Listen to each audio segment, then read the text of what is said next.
Nataka tuweke mikono yetu pamoja as we bring our mom. Leo nataka mom tafadhali atakuja na atuletee our daddy kwa jina la Yesu. Nataka tuweke mikono pamoja, tushangilie Bwana. Mama anapokuja atuletee baba katika jina la Yesu. Karibu sana mama. Hallelujah. Bwana Yesu asifiwe. Let us appreciate the praise and worship team kwa sababu ya kutuongoza vizuri. Bwana wabariki, Bwana wazidishie kwa sababu yeye ni mwaminifu. Bwana Yesu asifiwe. Nataka munisaidie kuleta mchungaji wetu katika madhabahu, our preacher today, ya kwamba yeye ndiye atatunenea neno la Mungu, naye atatuelekeza katika neno la Mungu. Karibu mchungaji. To appreciate him now in Jesus name. Bwana akubariki.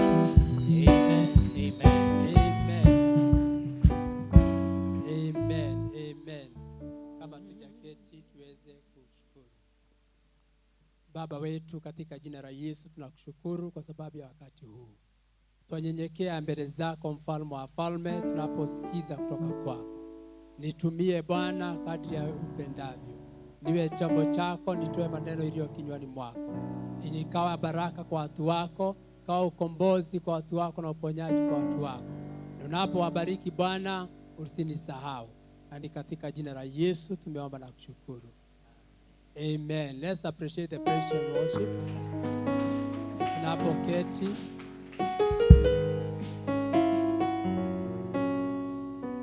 Tuweze kuketi katika viti zetu.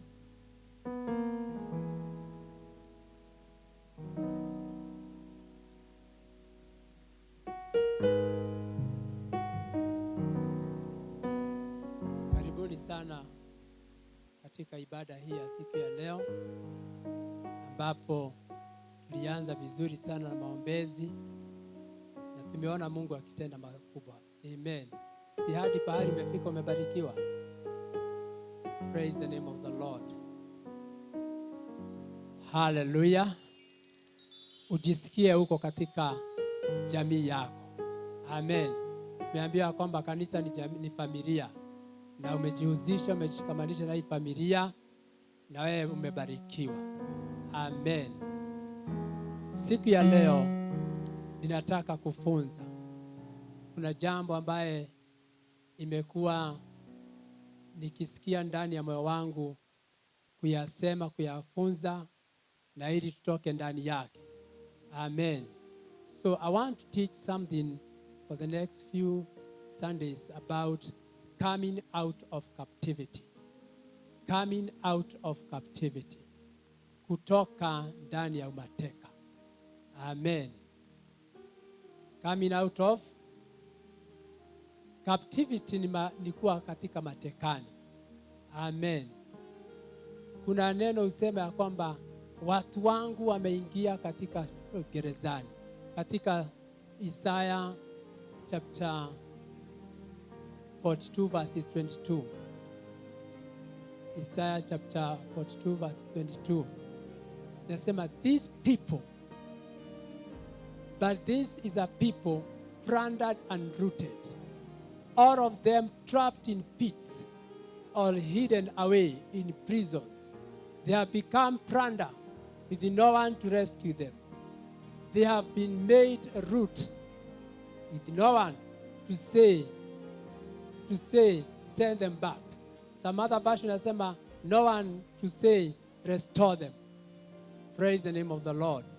Kwa hivyo katika nimesoma Isaya 42 mstari wa 22 ya kwamba watu ya Mungu wameingishwa katika matekani na kumekosa mtu wa kusema wakuwe restored, waondolewe. I'm here today to announce that you must be restored. Praise the name of the Lord. And a captive is a person taken prisoner. A captive is a person that is taken prisoner or kept as a prisoner or confined. One who is held to the ground by a cable and cannot get away easily. Yaani mtu ambaye ameshikwa mateka ni mtu ambaye amewekwa katika gereza ya jambo fulani. Na nimekuwa nikirealize ya kwamba watu wengi ambao wanakuja katika ofisi, mara mingi tunapoomba na wao, ninaona ya kwamba wamewekwa katika gereza ama wako katika matekani, lakini hawajui. Amen. Na nimekuwa nikijizuilia sana kufunza kanisa mambo sana, but I have felt the Spirit of God pursuing me to teach and to make people of God be restored. Praise the name of the Lord. How mateka or captive is having no freedom to choose an alternative. A captive is somebody having no freedom to choose an alternative. Yaani hauna freedom. Freedom ni uhuru ya kuchagua alternative ingine. Bwana asifiwe. Mateka, a captive. There are several types of captivity. Kuna aina mingi ya mateka, whereby for the next few Sundays I'll be talking about them. Moja ni captivity to sin, mateka ya dhambi, mateka katika kuwekwa katika nguvu za dhambi. Captivity to sin, unajikuta ya kwamba unatenda dhambi bila kusujudia, haujui ya kwamba uko katika matekani. Praise the name of the Lord. There are captivity to culture. So number 1 is captivity to sin. Number 2, captivity to culture. Culture ni kusema ya kwamba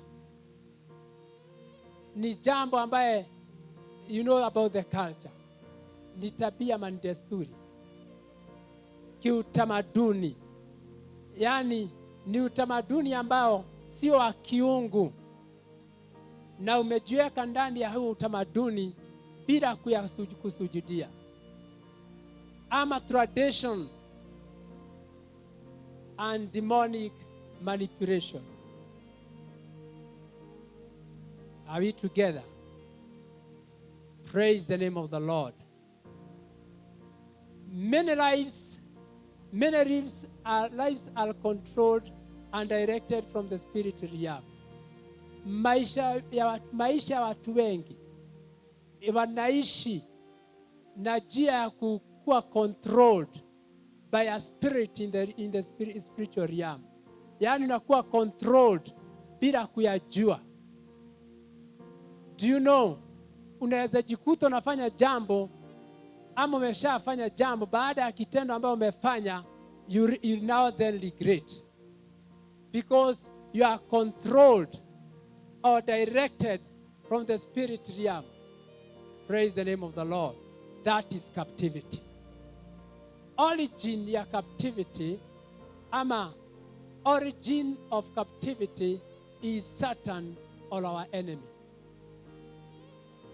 Bwana asifiwe.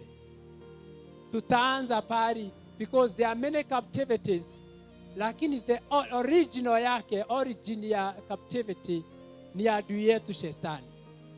Are we together? In Genesis chapter 1 and verses number 31. Pahari Mungu, just put for me Genesis chapter 1 verses 31. 31. Biblia inasema, and God saw everything that he had made. Mungu alitazama chochote vile vitu vyote alivyokuwa ameumba. And behold, it was very good. Na akasema ni kitu kizuri. Si hata sisi alitumbia pale. So alipokutazama akasema, behold, you are very good. Praise the name of the Lord. And it was very good. And there was evening and there was morning the 6th day. So my word there is, alitazama akaona ya kwamba in creation God made everything good. Kwa hivyo Shetani ndiye alikuja akafanya nini? Akaweka mateka.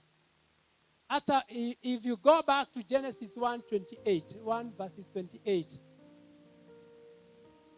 inasema namna gani? Man was to have to have dominion and subdue all things. Yaani kazi ya binadamu ilikuwa ni ku have the dominion, ni kutawala. Amen. God blessed them and said to them, be fruitful and increase in number. Fill the earth and subdue it. To subdue ni kutawala, utamaraki. Yaani ujaze, increase ni kusema kwamba upate mali, upate watoto, usiwe na shida lolote. Praise the name of the Lord. And you subdue dunia mzima. Rule over the fish of the sea and the birds of the air and over everything living creatures that move on the ground. Yaani ulipewa nguvu na mamlaka ya kutawala na kutamaraki. So, jambo ya kwanza ni kusema kwamba Mungu alikuumba na kusema kwamba everything is good. Lakini Shetani alipoingia katika chapter 3 ya Genesis, the whole of chapter 3 ya Genesis, bahari ambapo alidanganya Eve na akadanganya Adam, hapo ndipo, that's why I said the origin of captivity is Satan, our enemy. Na aliingia katika chapter 1 and chapter 2 ya Genesis, Mungu alikuwa anafanya jambo mzuri. Lakini wakati waliwekwa katika shamba la Eden, Shetani akaingia katika chapter 3. Amen. Hapo ndipo shida ilipatikana. Hapo ndipo hata Mungu alipoangalia, tazama Adam. Unajua Mungu hakulaani Adam. Verse 17 nasema Mungu alimtazama akamwambia, kwa sababu umefanya hivi kitendo, umetenda yale ambayo nilikuwa nimekwambia usitende, cursed is the ground. Alilaani nini? Mchanga. Bwana asifiwe sana. That is chapter 3 verse 17. Praise the name of the Lord.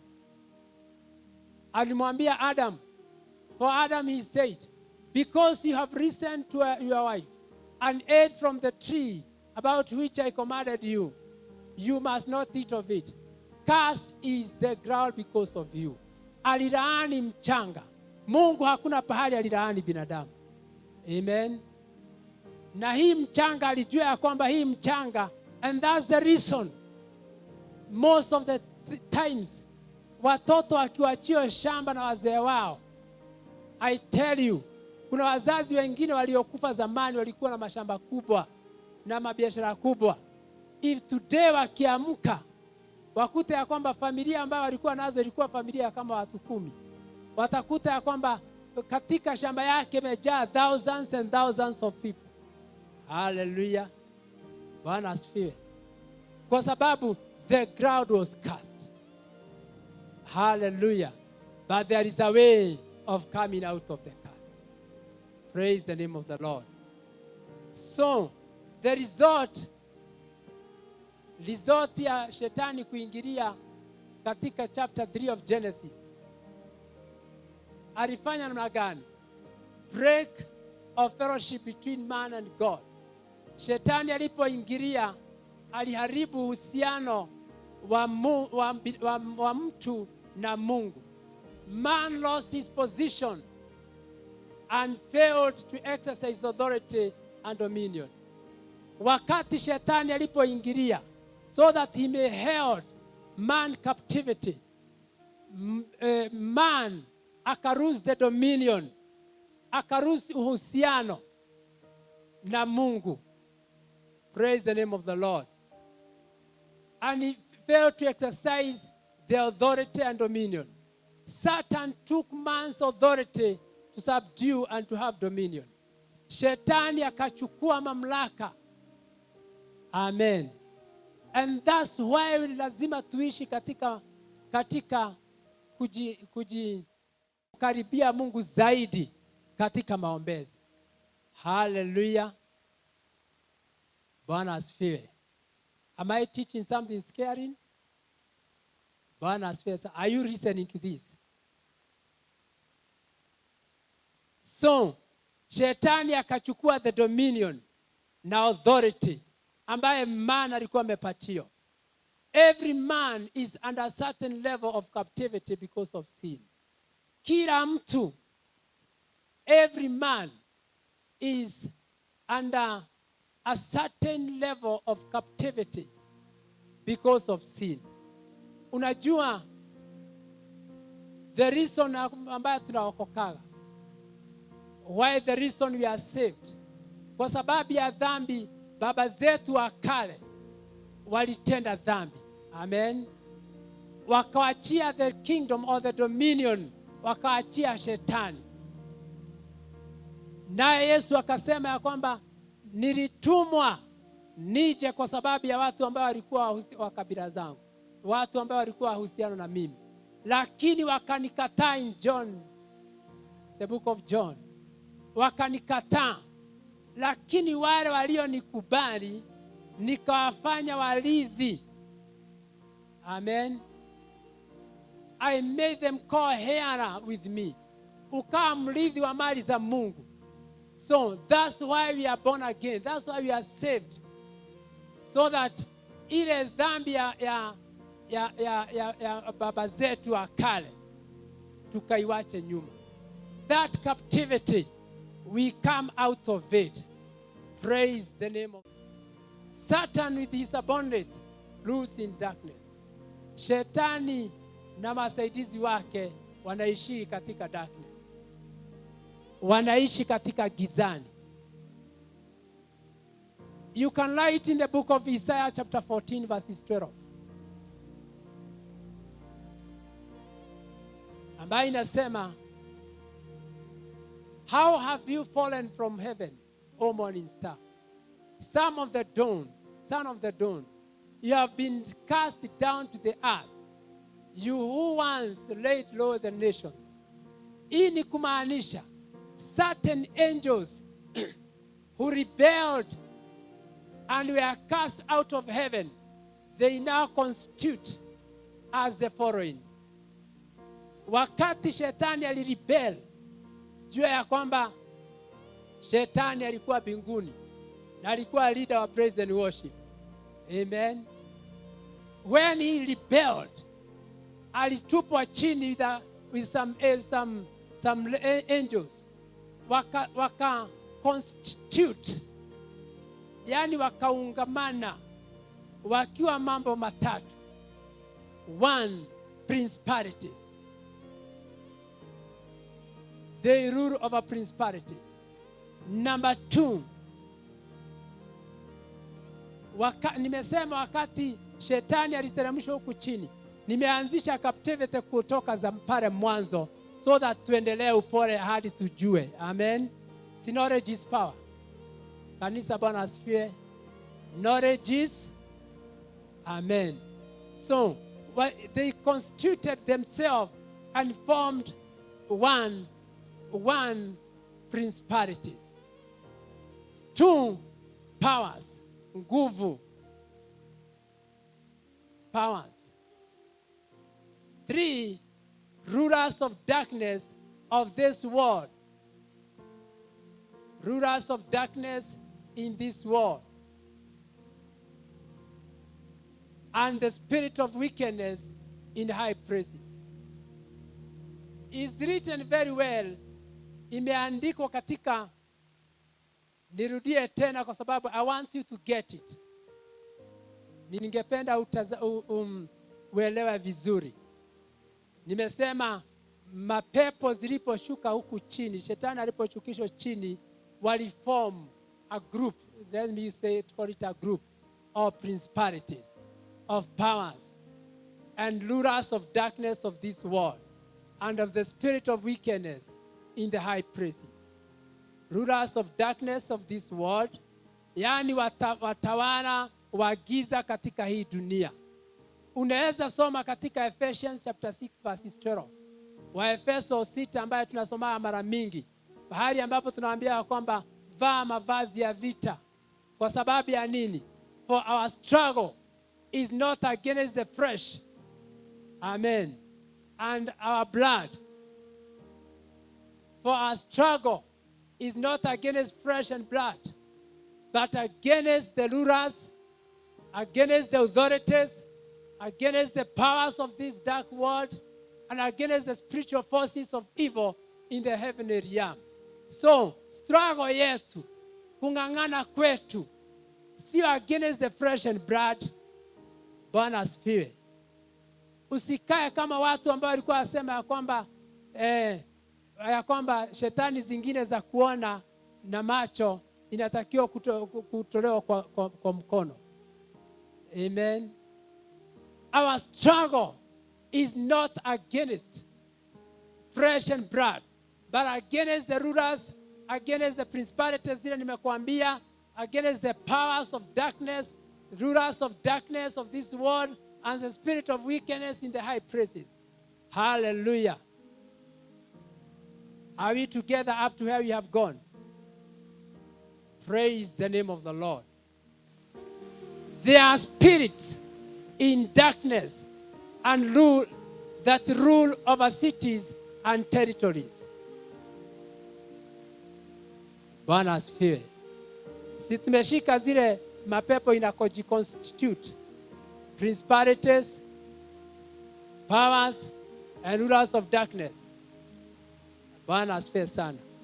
So, kuna mapepo ya gizani ambayo utamaraki ama utawala mara mingi katika territories area fulani. You find that ya kwamba territory ya kwenu na ya kwetu, mapepo ambayo zinatawala pale sio the same. Bwana asifiwe. Inaweza kuwa katika this area. When I came to this area, the Holy Spirit warned me and told me ya kwamba I have brought you to this area to work out, to cast down the principalities of darkness ya witchcraft na ulevi na usherati. And I believe that God is doing something in this area. Inaweza kuwa area ya kwenu kuna mapepo ambayo inatawala pale ni ya gizani, ni ya usherati, ama ni ya pombe, ama ni ya bangi, ni ya drugs. Amen. If you read in the book of Daniel, chapter number 10 and verses 13, wakati Daniel aliposoma the scroll of Jeremiah, akaona ya kwamba imenakiliwa. Jeremiah had prophesied that the children of Israel watakaa katika matekani in captivity for 70 years. Bwana asifiwe. Daniel alisoma the scroll of Jeremiah, akajua ya kwamba imenakiliwa. Jeremiah alikuwa ameprophesy after 70 years the children of Israel will come out of their captivity. Watatoka ndani chini, watatoka katika matekani wa Babylon. Na alihesabu miaka, akaona zimefika. Na Mungu alikuwa amesahau. Bado katika captivity. Do you know, God wants us to remind him, even if he speaks something for you. Unaweza kuwa, we have prophesied to you many things. Umeneneo na manabii wengi. Na imethibitishwa ya kwamba yale ambayo umenenewa ni inatoka kwa Mungu, lakini haijatimirika, imekaa, it has overstayed. You know, God may have done his part, but lakini wewe unakataa kufanya your part. You know, he does not fulfill his part to unrighteous, to unfaithful generation. Did you get that one, brethren? Wakati wana wa Israeli walikuwa matekani wa Misri, katika Misri, Biblia inasema katika Genesis chapter number 16 ya kwamba watakaa katika utumwa, katika mateka, in captivity for 400 years. Amen. That's what Abraham aliambiwa na Mungu. Lakini walipokuwa katika matekani walikaa miaka 430. 30 ilikuwa ni kwa sababu they lived in an unrighteous way. They lacked somebody ambaye atawatetea kwa Mungu. Na ndipoza kila generation every kusanyiko kuna yule Mungu anateua ili atetee wale ambao wako na wao. I want to believe today that God has anointed me today to speak goodness to the Lord because of you. To speak that you must be restored and released from your captivity, from the ambayo unakuwa umepitia. Sasa Danieli aliposoma nakala ya Yeremia, akaona ya kwamba miaka 70 imeisha, alianza maombezi. Amen. He set himself for prayers for 21 days. Na Biblia inasema alipoanza maombezi siku 21, praying and fasting, lakini hakukuwa na jawabu. But he persisted kwa sababu alikuwa knowledgeable. When you are knowledgeable, wakati una ufahamu ya kwamba whatever that you have been passing through, you can come out of it. Amen. You shall not be weary, you shall not be tired ya kuomba. Hata kama hujaipata, you have to persist. Praise the name of the Lord. Daniel alipersist on prayers kwa sababu alitamani watu wana Israeli watolewa katika mateka. I'm speaking about coming out of captivity. Bwana asifiwe. Verses number 13. Alipokuwa naomba, the prince of the Persian's kingdom resisted me 21 days. Then Michael, one of the chief princes, came to help me because I was detained there with the king of Persia. Kulikuwa na mapepo ya queens of Persia, ilikuwa inatamaraki pale alikuwa naombea. Mungu alirelease jawabu. Hallelujah. Mungu alirelease jawabu ya kutoa matekani wana wa Israeli. Lakini kwa sababu tumeona ya kwamba shetani aliconstitute kusanyiko 3, principalities, powers and rulers of darkness. Akaweza kukimbia, akashika malaika Gabriel. Hallelujah. Do you know, in Psalms 91 usema ya kwamba Mungu hutuma malaika, the malaika wakagadiwe. Sio malaika moja, malaika wengi. So kuna malaika ambaye wana guard somebody. Hallelujah. Psalms 91 verses 4. He will cover you with his feathers, and under his wings you will find refuge. His faithfulness and be your shield and rampart. Let the other verse. Whereby it talks about the angels. Praise the name of the Lord. Verses 11. Psalms 91 verses 11. For he will command his angels concerning you to guard you in all your ways. Yani Mungu atacommand unapokuwa katika maombezi, unapokuwa katika matekani. The way of coming out of this captivity is just by prayers. Amen. Sasa huyu malaika ambaye alitumwa na jawabu ya Danieli, Biblia inasema ya kwamba alishikwa mateka katika hali angani, in the darkness. The princes of Persia, queens of Persia, zilishikilia jawabu. You know, unaweza kuwa umekuwa katika maombezi, unaweza kuwa kuna jambo imekusumbua miaka mingi, lakini kwa Mungu alirelease. May the Lord open up our eyes and see what is beyond what we can see with our normal eyes. The Bible says in Ephesians 1:17 downwards, Paul akasema, whenever I step down to pray, when I kneel down to pray for you, I always pray ya kwamba Mungu akafungue.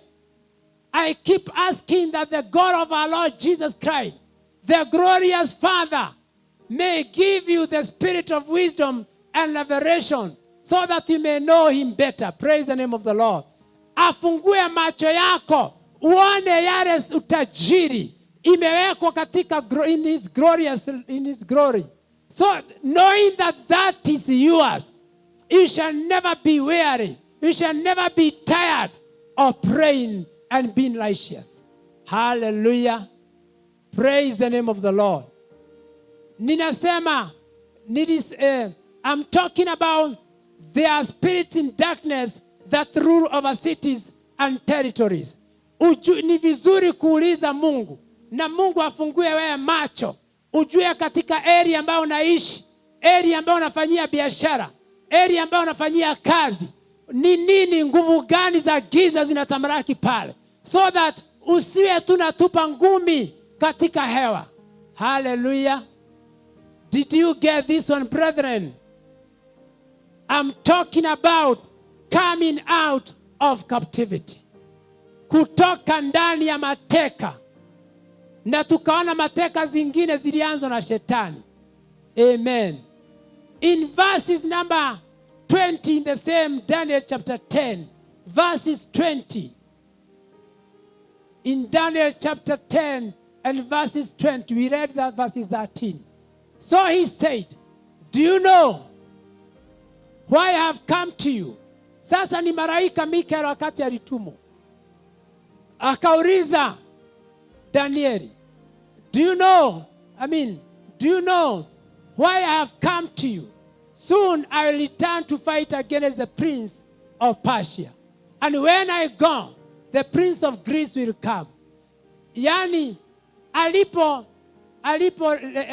rejeshewa jawabu, akarudi akaambiwa, kwa sababu ya kuwa mwenye haki, a righteous person, Mungu akamtumania, akamwambia, jambo ambayo nimefanya nikuje kwako ni kwa sababu nitarudi tena kupigana na the prince of Persia. Praise the name of the Lord. Si heri Mungu akupiganie. All the princes of Persians that are surrounding your territory, that are surrounding your city, surrounding your home, surrounding your villages, may the Lord come back again and fight for you. Praise the name of the Lord. Wakati Daniel alipopiganiwa, jawabu ilipatikana. Hallelujah. Praise the name of the Lord. Activities of the captor. Activities of the captor. The captor tumesema ni shetani, ni adui yetu shetani. Activities ni kazi zake. Kazi mbaye the captor ama shetani ama wafanya. In John chapter 10 verses 10 ambaye tunajua vizuri sana. John 10:10 inasema kazi ya shetani, the thief is our enemy, comes only to steal and to kill. Kazi ya shetani, the captor, is to kill, to steal and to destroy. Kuua, kuiba na kuharibu. Praise the name of the Lord. Kazi ingine ya shetani, nimesema vitu tatu ambazo zimenakiliwa katika John 10:10. Anakuja kufanya nini? Kuiba, kuua na kuharibu. Bwana asifiwe. Kazi ingine is to hold lives captive or make men prisoners. Ni kushika maisha ya watu mateka na kushika or hold men or make men prisoners. Unajua prison sio ile prison tunaenda hapa Nakuru prison peke yake. Gereza inaweza kuwa umefungwa katika gereza ya kutoendelea. Amen. Mara mingi unajikuta ya kwamba unaendaga hatua 3 mbele, unarudi 1 nyuma. Unaenda 3 mbele, unarudi 4 nyuma. Shetani kazi yake and hold back our lives and our prosperity. Praise the name of the Lord. Umeaijiuliza kwa nini pengine una biashara? Hii biashara inanawirigi saa zingine juu sana, baadaye inarudi na jikura yenyewe. Unakuta ya kwamba imerudi chini, imeenda chini, imeisha. Na wewe unatoa tithe vizuri, unatoa sadaka zako mzuri, you do everything that is supposed to be done. There is a captor who have captured your business. Praise the name of the Lord. And you can come out of that. You only need somebody to say, restore that person. Hallelujah. So, number 3, fight the captors' activity. They fight against harmony in homes and promote strife. They fight against harmony. Yani unakuta nyumba haina masikilizano. Mzee anaendaga hivi, mama anaenda hivi, watoto wanaenda hivi. They are just there because they are just under one roof. Lakini they have no harmony. Kazi ya shetani, kazi ya the captor is to fight against harmony in homes na kupromote strife. Praise the name of the Lord.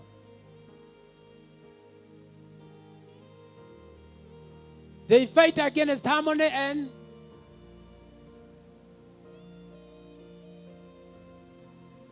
in homes and promote what? Strifes. Praise the name of the Lord. Another one. The captors. His activity more ingine is inconsistency in our walk with God. Inconsistency with our walk with God. Wakati mwingi nimekutana na watu aina wengi ambao wamependa Mungu, lakini they have not that inconsistency na Mungu. Yani wanaendaga wanaanguka, wanaenda wana raise juu sana, baadaye unakuta amerudi kwa shetani, sio kupenda kwake. The work of the Satan, the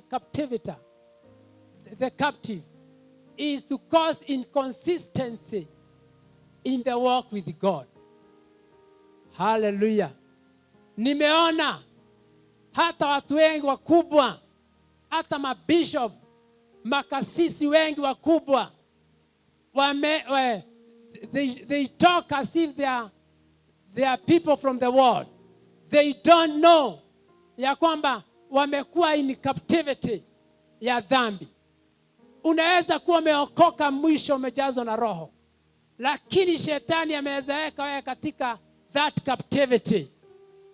I'm talking about the captor as Satan. Amen. Praise the name of the Lord. And another one. Social tendencies.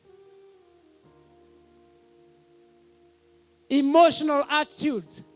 Yani nakuwa mtu ya kukasirika mara moja. Najua although tafika mambo ya hasira, uone the generations ya hasira vile nafanyaga. Emotional attitudes like anger na madharau, hatred. Ukiona mtu ambaye ako na emotional attitudes na ameokoka, sio kupenda kwake, ni kwa sababu this person is under captivity. Hallelujah. Emotional attitude like anger, hatred, bitterness and resentment, and especially bitterness. Unakuta mtu ambaye ameokoka, amemaliza, but because he or she is still under the captivity, ana bitterness, uchungu wa moyo. Amen. Na hata unakuta ya kwamba, let me use Okay, anybody. Praise the name of the Lord. A woman wana celebrate miaka 40 ya marriage. Lakini watakapokosana kidogo, unakuta ya kwamba mama anasema, wakati ulinioa, siku ya harusi ulinifanyia madharau. I remember one time we went with with a pastor friend of mine, miaka zamani. Tukaenda nyumba fulani just for pastoral. Tukakuta mzee. They had stayed together over 20 years. Lakini tulipoenda na tunaenda pastoral, yani maombezi kuomba tuna wao. Mzee amejitayarisha na kitabu. Mama naye amejitayarisha na kitabu. Nilifikiria ni ya kuandika notes ya yale ambayo tutakao soma. Mzee akaanza, wakati nilioa huyu, tulipoenda honeymoon. Hey, praise the name of the Lord. And many other things happened. Bitterness is the work of the captor. Know that if you still have bitterness in your heart, you need to come out of that captivity. Many people, nimesema hata makuhani kama mimi, wamekuwa in captivity bila kuyajua. May the Lord open up our eyes. May the Lord give us a discernment spirit to understand and to recognize the captor and the type of captivity that you are in. Praise be to the name of the Lord. All these are the work of the evil spirits. Na ujue ya kwamba Proverb 25 mstari wa 8 nasema, remove the wicked from the king's presence. Yani utoe udhalimu mbele za mfalme. Amen. Proverb 25 verses 8. Hii ni kumaanisha tunakujaga mbele za mfalme. Whenever you set yourself to prayers, unaenda mbele za mfalme. Amen. Praise the name of the Lord. Hallelujah. Na inasema, remove the wicked from the king's presence. In ancient days, captives were locked upon just liable to death. Just liable to death. Yani wakati wa zamani, we are talking about captivity. Are we together? Bwana asifiwe. Hadi pahali tumefika. Umejua kazi ya shetani ni gani? Kanisa, Bwana asifiwe. Umejua kazi ya shetani ni gani? You know, Satan is one of the activities zake. Umejua? Praise the name of the Lord. Yeah, and I have finished up with the Proverbs 25 verses 5. When I say, remove the wicked from the king's presence. Yani, wakati umeenda mbele za Mungu. Si Mungu ni mfalme wetu. Si Mungu is our king. Amen. Hallelujah. Na neno nasema uondoe udhalimu mbele za mfalme. Okay. Wakati wa zamani. Wakati wa zamani. In ancient days. Wale ambao walikuwa na shiko mateka. Their necks, shingo zao were crushed. Ama were trodden. Shingo za wao. Okay. Nimetoka mambo ya shetani as our captor. Amen. Sasa ninarudi nyuma katika Biblia.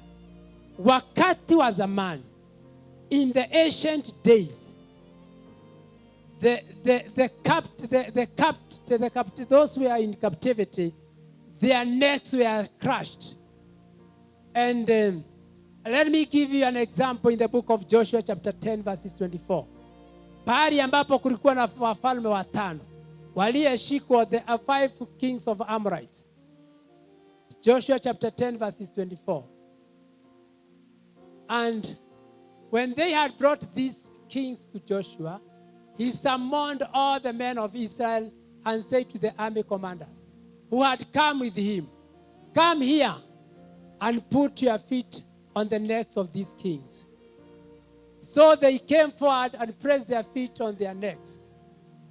So the captives walikuwa nawekwa, they were crushed on their necks. Did you get that one? Those are the captives. Number 2, they were sold into servitude, or they were sold into slavery. Walikuwa nauzwa, mtu akishikwa mateka anauzwa katika slavery. You remember Joseph, mnakumbuka Joseph? You can write Genesis 37 verses 27. Hii ni ujumbe ambaye ningependa uwe unaurudia mara mingi na unausoma, Mungu akupe revelation na zaidi. In Genesis 37:27, pahali ambapo Joseph aliuzwa na nini?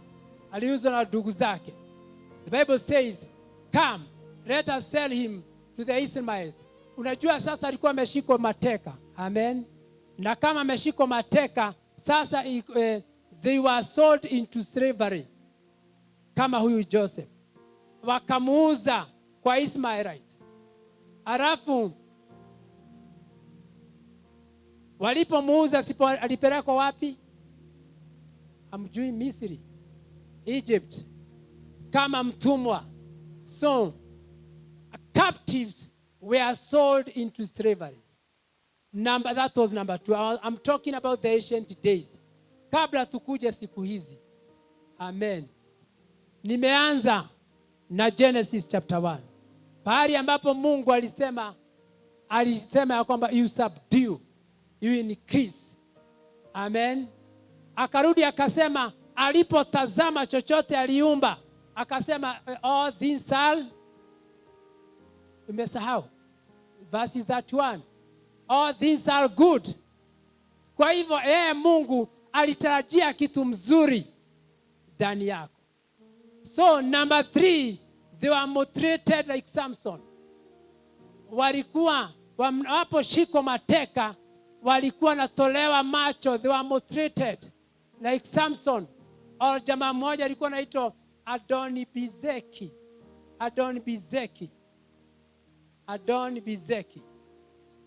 In Judges chapter 16 verses 21, that's where about Samson ameandikwa juu yake. And Judges chapter 1 verses 4 to 7, about this man imesema Adoni-Bezeki. So they were mutilated, walikuwa nangolewa either macho, kichwa na vitu kama hiyo. I believe you are catching me.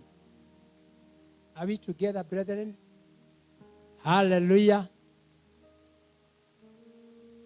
Now, that was number 3, about the ancient days. Siku za zamani. Kabla tukuje siku hizi. Amen. Number 4, they were stripped of all clothing and driven in the crowns to adorn the victor's trump. Walikuwa wanatolewa nguo zote. They were stripped of all clothing and driven in the crowd to adorn the victor's triumph. And large numbers of them were selected, often by measuring line. Walikuwa, okay, in short you can say they were stripped all their clothes. They were stripped of all their clothing. Amen. And then, yani walitolewa nguo zao. Alafu wanapelekwa mbele za umati. Wale watu ambao wamewashika wakipiga sauti mayowe ya triumph, yani ya ushindi. Baadaye wanalalishwa chini. Wanapimwa na feet. Amen. I'll give you a verse that talks about that. Wanapimwa. Feet inaitwa namna gani? Sio timazi. Okay. Then in 2 Samuel chapter 8 and verses number 2. Inasema namna gani? He struck the Moab and measured them with a line, making them to lie down on the ground. And he measured 2 lines to put to death, and 1 full line to keep alive. The Moabites became servants to David and brought tribute. Yani walikuwa kishiko mateka, wanawekwa wanalalishwa chini, then wanapimwa. Yule ataangukiwa na the rod, huyo ndio anauliwa, mwingine anaokolewa. Amen. Those are the captors. Those are people in captivity. You can imagine wewe umewekwa in a line waiting, aujui kama utaangukiwa na the rod ya kuwao. Hallelujah. Bwana asifiwe. It is dangerous to be in captivity. It is so dangerous kuwa katika matekani. Hallelujah. 2 Chronicles, you can write 25 verses 12. 2 Chronicles, you can write 25 verses 12. And the last one, about the ancient days. About the ancient days. They were bound and living captive to a dead body. Walikuwa anafungwa, mateka anashikwa, anafunganishwa na maiti ambayo imekufa, and left them to perish together. Unawachwa pale kama umefunganishwa na huu maiti. You can imagine. Oh my God. Praise the name of the Lord.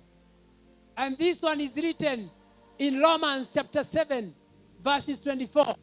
Bahari Paul alisema, oh wretched man, whom shall that I am, who shall deliver me from the body of this death?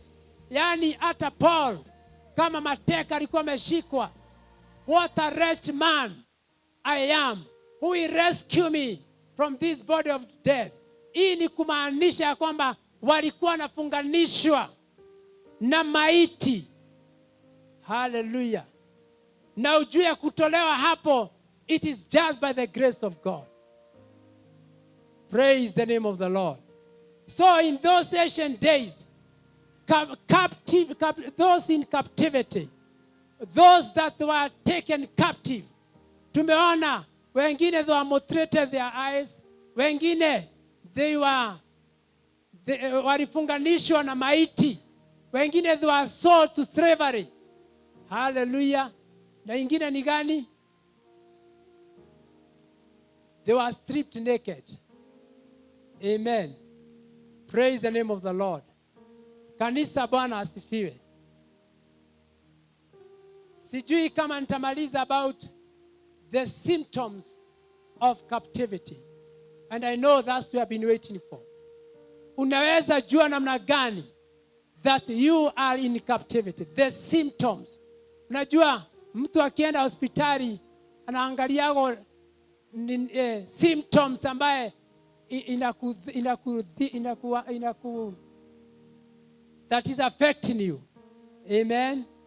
Inaweza kuwa unasikia kwamba unasikia kutapika, unasikia uchungu mgongo, unaambiwa hiyo ni symptom ya malaria ama ni ingine. Bwana asifiwe. Praise the name of the Lord. Now there are symptoms of captivity. If you want to know whether that you are in captivity, unatazama familia yako. Is there any premature death within the family? So number 1 ni premature death. Watu wanakufa akiwa miaka michache midogo. Unakuta ya kwamba people are dying, perishing in your family line bila kutimiza makusudio ya Mungu. Unakuta ya kwamba Biblia husema ya kwamba miaka ya binadamu ni 70 na kuna ingine inaongezago. Amen. Hallelujah. Watu wanakufa miaka ikiwa miaka michache na ni familia. That is one of the symptoms of captivity. Premature death within the family. Number 2. Nimesema number 1 is what? Premature death ni watu ambaye kufa ya familia kufa. And let me tell you, it can also be premature death ya spiritual. Unakuta ya kwamba watu ya familia hiyo waokokaji wanamaliza. Si unajua kuna wale wanaokokaji wanakataa kumaliza. Do you know those ones? Bwana asifiwe. It can be premature death ya spiritual. Yani unakufa katika kiroho. Unakuta ya kwamba watu wa nyumba yenu wanakuwa wanafika rank ya kuwa mtu ambaye ni mzuri sana katika mambo ya kiungu, baadaye anakufa katika kiroho. Amen. Number 2 is peculiar sicknesses in family. Peculiar sicknesses in family. Magonjwa peculiar. Magonjwa ambayo haieleweki. Unapimo naambia kwamba hiyo enda jaribu na familia yenu. Sijui umeshasikia watu wameambiwa na daktari, hii pengine uende uangalie kama sijui mama yako alitolewa dawari, sijui baba yako alifanya namna gani. Peculiar sicknesses. Praise the name of the Lord. Those are symptoms of captivity. Number 3. And this one is so dangerous. Number 3, sexual perversion. Imeandamana hiyo na nini? Na poverty, na depression, na anger. Sexual perversion inaandamana na nini? Na poverty, na depression, na anger. That's number 3. Sexual perversion. I may not be able to explain so much about that one. Lakini, let me talk about B of that, poverty. Nimesema sexual perversion inaandamana na poverty, depression and anger.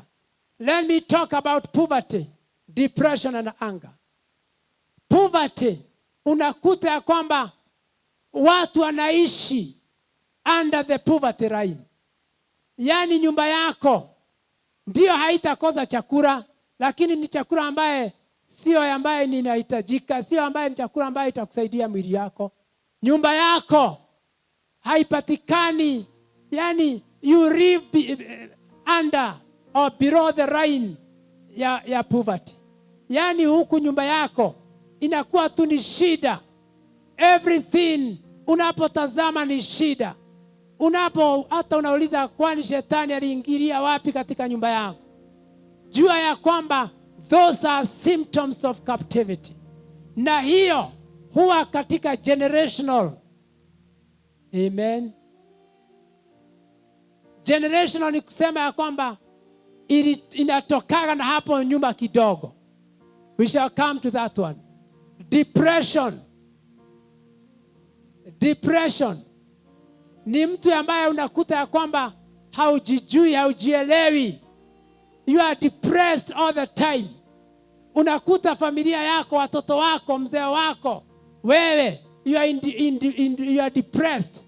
Na hii mambo ina depress wewe, haujui. This is because that is the symptoms of captivity. Hallelujah. There is a way of coming out of it. Living a righteous life. Praise the name of the Lord. Number 4. Unstable marriage in the family. Unstable marriage in the family ni kuwa familia unaangalia ndugu ya bwana yako ama ndugu ya baba yako. Familia hiyo, they don't have stable marriage. Wanaishi wanapigana. Ameoa watu wengi. Anaoa wa kwanza ameenda, wa pili ameenda, wa tatu ameenda. That is one of the symptoms ya captivity. Hallelujah kanisa. Unstable marriage. Jua ya kwamba it can be imetoka upande ya mama, upande ya baba, lakini the fact remains it is a symptoms ya captivity. Hallelujah. I thank God because when I was praying about this, the Holy Spirit spoke to me. Kambia, teach my people about these captivities. Coming out of captivity. Hata sio kuambia vile mko katika captivity, matekani, ni jinsi ya kutoka katika matekani. Hallelujah. Praise the name of the Lord. So symptoms here number 4 ni kusema ni unstable marriages in the family.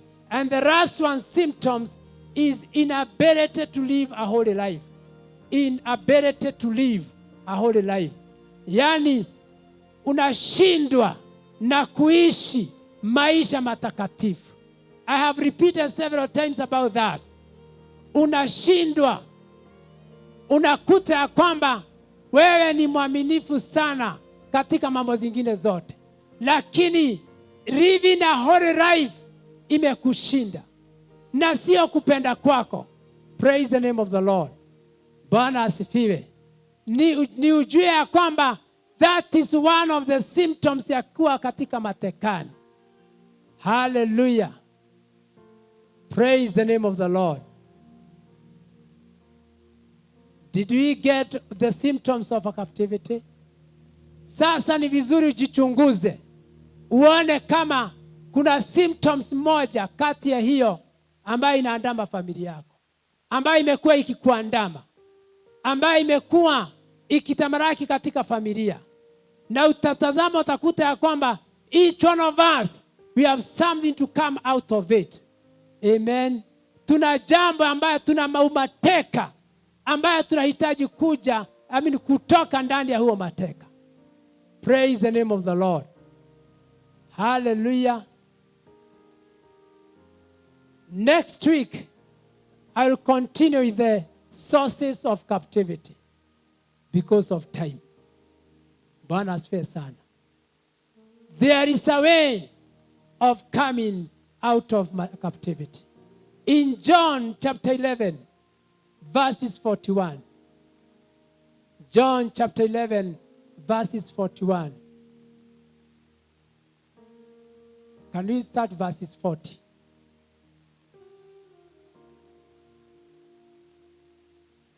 Then Jesus said, did I not tell you that if you believed, you would see the glory of God?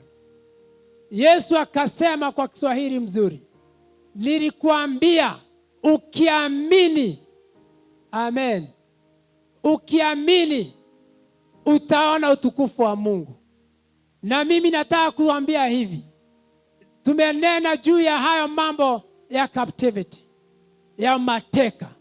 Lakini nasema kama vile Yesu alisema, ukiamini, hallelujah, ukiamini utaona utukufu wa Bwana. Verses 41 inasema namna gani? So they took away the stone. Watu ndio waliondoa jiwe lililokuwa limewekwa juu ya kaburi ya Lazarus. Amen. Wakaondoa jiwe. Then Jesus looked up and said, Yesu akatazama juu na akasema, Father, I thank you that you have heard me. Na akasema ya kwamba verses 42, nasema haya, not I knew that you always hear me, but I say this for the benefit of the people standing here. And I'm saying this for the benefit of the people that are sitting before me. Praise the name of the Lord. That they may hear, that they may believe that you sent me. Praise the name of the Lord. Aliposema hivyo, verses 43, akasema kwa sauti. When he had said this, Jesus called in a loud voice, Lazarus, come out. I want to declare this morning and this afternoon that your Lazarus must come up. Hallelujah. 44 inasema, alipoitwa aliitika. The dead man came out. Kwa hivyo mtu ambaye aliyokuwa amekufa, somebody who has been in captivity, he or she must come out. But one thing, his hands were tied off. Mikono yake na miguu yake ilikuwa imefungwa na sanda. Hallelujah. When you come out of captivity, there must be somebody to untie the linen that are tied onto your hands. Praise the name of the Lord. Yesu akasema, take off the grave clothes and let him go. Mtoe hii mavazi ya mauti na umwachilie aende. Tulisoma tukianza Isaiah 42 verse 22 ya kwamba watu wengi wamekuwa rooted. They have been plundered deep in the prison. Na kumekosa mtu wa kusema restore them. Here I am today. I want to declare to you that you must be restored. That you must be restored. Lazima utoke katika that captivity. It doesn't matter the symptoms that you have been passing through. Haijalishi ni watu gani walikufunga. Haijalishi whether they are generational curses, the acceptance of descendants of the ancestral curses. Ninasema ya kwamba lazima tujitenganishe na hizo. Haijalishi, haitajalisha. Natangazia wewe unaonitazama, wewe unaonisikiza ya kwamba kuna a way of coming out. And I said, like verses 42, 43, did I not tell you, if you believe it, you shall see the glory of God. Can you just rise up and shout you believe it? Useme ya kwamba unaamini, uamini ya kwamba utaona utukufu wa Bwana. Nina imani na hubiria watu walie na masikio, watu walie na kuwa na symptoms of captivity, but I am declaring to them that from now, hiyo captivity ya dhambi, ya kushikwa mateka na kufungwa minyororo ya shetani, lazima ikatakatwe. Ninakatakata kila minyororo ya dhambi, kila minyororo ya umateka, ya kwamba watoto wetu wasomi, wakifika darasa gani wanakoma, wakifika bahari fulani wanakoma. Ni kwa sababu ndugu yetu ama yule mkubwa alifika bahari akakosa. Sasa ninasema wako watasoma, wako wataendelea. Wewe lazima utoke ndani ya huyo umateka. In the name of Jesus. In the people believe, let your people believe, and they see the glory of God shining upon them, and all those linen of death shall be destroyed. Jesus, we love you, we love you. Ninatangaza siku ya leo na mchana wa leo ya kwamba katika jina la Yesu, yale mafungo ambayo unapitia ninayatangazia ivunjike. Iwe ni ya bitterness, iwe ni ya poverty, iwe ni ya anger, iwe ni ya family marriages. Oh God, any kind of captivity, I now exercise the power and the authority that you have laid upon me. I disconnect you from that captivity. In the name of Jesus. In the mighty name of Jesus.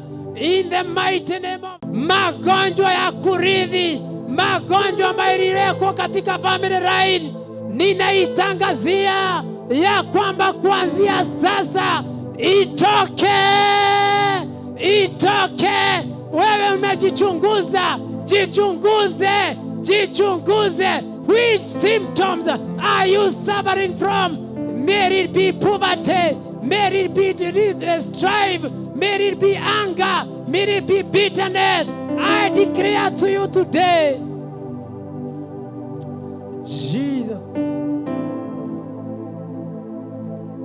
everlasting Father, has spoken your word. and you have brought it in a mighty way.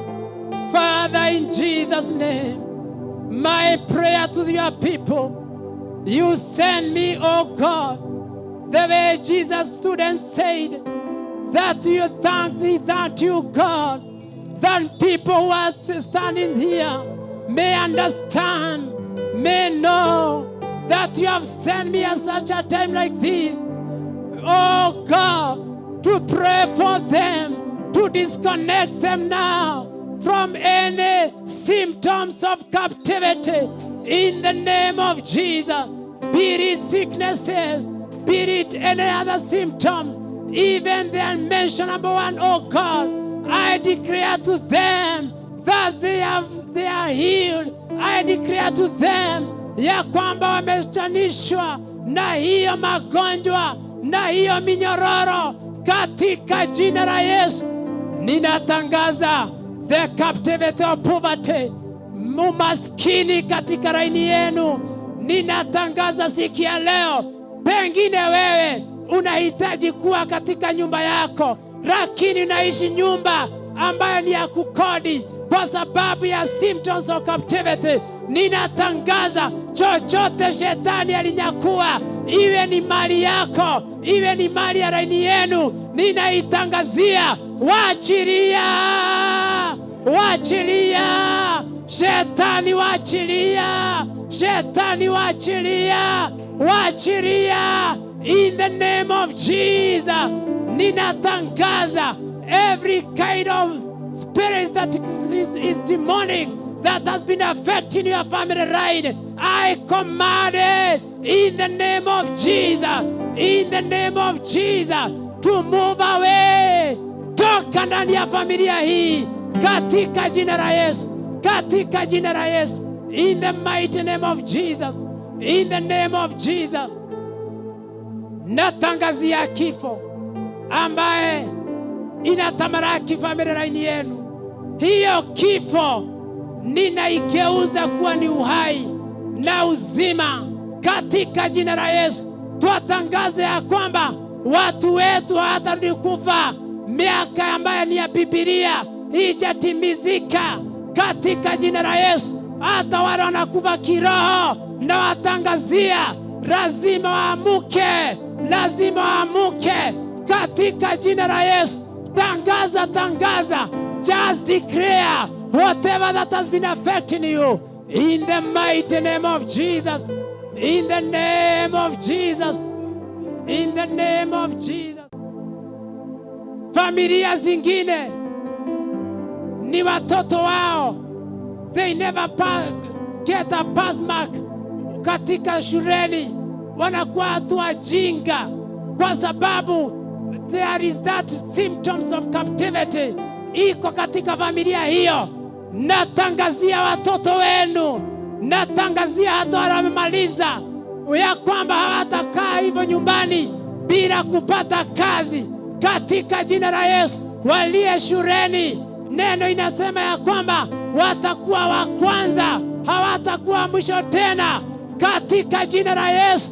Tuatangazia watoto hao wafunguke, wafunguke, wafunguke. Shetani wewe uliiba, ninakutangazia ripa mara 7 katika jina la Yesu, in the mighty name of Jesus Christ. Oh God, we worship you. We thank you, Lord. Everlasting Father, in the mighty name of Jesus, I want to thank you, dear Father, for the message of today. You have ordained your servant to speak your mind, has spoken your mind, has spoken your oracle. Lord, you spoke to me. Na ukasema ya kwamba, I teach your people the way of coming out of captivity. Lord, in every side, every corner that you have been held like a cable down on the ground by that captor, we are declaring today in the name of Jesus, we unbound ourselves from that captivity. Tunachomoka ndani ya hiyo umateka katika jina la Yesu. Wale ambao wamewekwa gerezani ya magonjwa, gerezani ya taabu, gerezani ya family domestic, ninatangaza siku ya leo, sio hawa peke yao, hata wale wanaotutazama, ninawakabidhi mikononi mwako Bwana, na watangazia neema ya Mungu, neema ya Mungu ya ukombozi imefika siku ya leo. Ninawafungua kila minyororo. Yesu ulisema, uliambia Lazarus kazi yako ilikuwa kumuita arudishe uhai, lakini alipoamuka alikuwa in captivity ya kufungwa na nira. Jehovah God, ninatangaza ya kwamba kila nira ambayo imefunga watu hawa, nira ya COVID, nira ya magonjwa, nira ya kurudi nyuma, nira ya kutoendelea, nira ya kudharauliwa, nira ya kila aina, ninaitangazia toka ndani ya huyu mtu, toka ndani ya huyu mama, ndani ya mzee, ndani ya kijana, katika jina la Yesu. Oh God, you have their destiny at your hand. Their destiny, oh God, iko mikononi mwako. Ninaitoa mikononi mwa adui katika jina la Yesu. Ninaitoa katika jina la Yesu. Oh Bwana wa rehema, magonjwa ni captivity. Magonjwa iwe ni symptom, iwe sio ni symptom, ninaitangazia lazima itoke. Magonjwa ya kurithi, magonjwa ya dhambi, magonjwa aina yoyote, naitangazia siku ya leo, toka ndani ya hawa katika jina la Yesu. These are just by the children of God in the mighty name of Jesus. May you receive your healing today. May you receive your deliverance today. May you receive your restoration today. The Bible says in Job, if you are willing and obedient, even now, the Lord is saying, I can restore you. Lord, we are willing. We are obedient to your word. We are obedient to your word. Restore us once more. In Jesus' name. In Jesus' name. In Jesus' name. In Jesus' name. Pengine uko hapa na hujaokoka na ungependa kupeana maisha yako kwa Yesu. Inua mkono wako niombe na wewe. Sitakoma kukuita, kwa sababu hiyo ndio kazi Mungu ameniitia. Are you here? You are a backslider. Ama hujaokoka na ungependa kumtumikia Bwana. Inua mkono wako juu niombe na wewe. Napomalizia. We shall have a special day for praying for each one of us after the teaching of this captivity, coming out of captivity. I believe this is just but the start. Lakini Mungu kuna pahali anatuonekania. Kuna pahali anatupeleka. I believe you are here not by coincidence, but by God's plan. In Jesus' name. Inua mikono yako kuelekeza madhabahu. Baba mtakatifu, twainua mikono zetu kwa ishara ya kusarenda kwako. Tunakusihi Baba wa rehema, utusaidie kujua whether we are walking under captivity, whether we have been detained there. Help us, oh God, and let us come out of it. In the name of the Lord, my Father and my Redeemer. Naachilia baraka zako kwa watu hawa, kwa watu ambao wanatutazama, the entire of this church, oh God.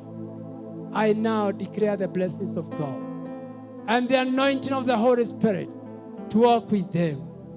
Bless them, oh God, the entire week.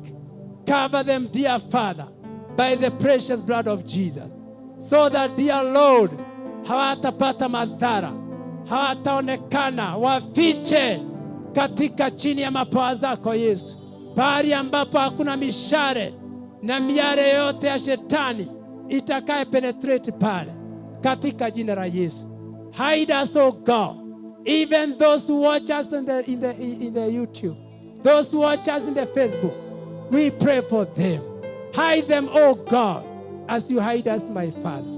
Tusipatwe na hii kibunga ya COVID. Tusipatwe na hii madhara ya magonjwa, kwa sababu utatuficha katika jina la Yesu.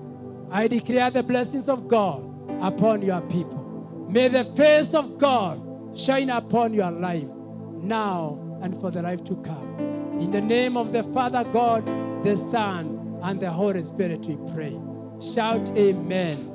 Tupigie Yesu makofi.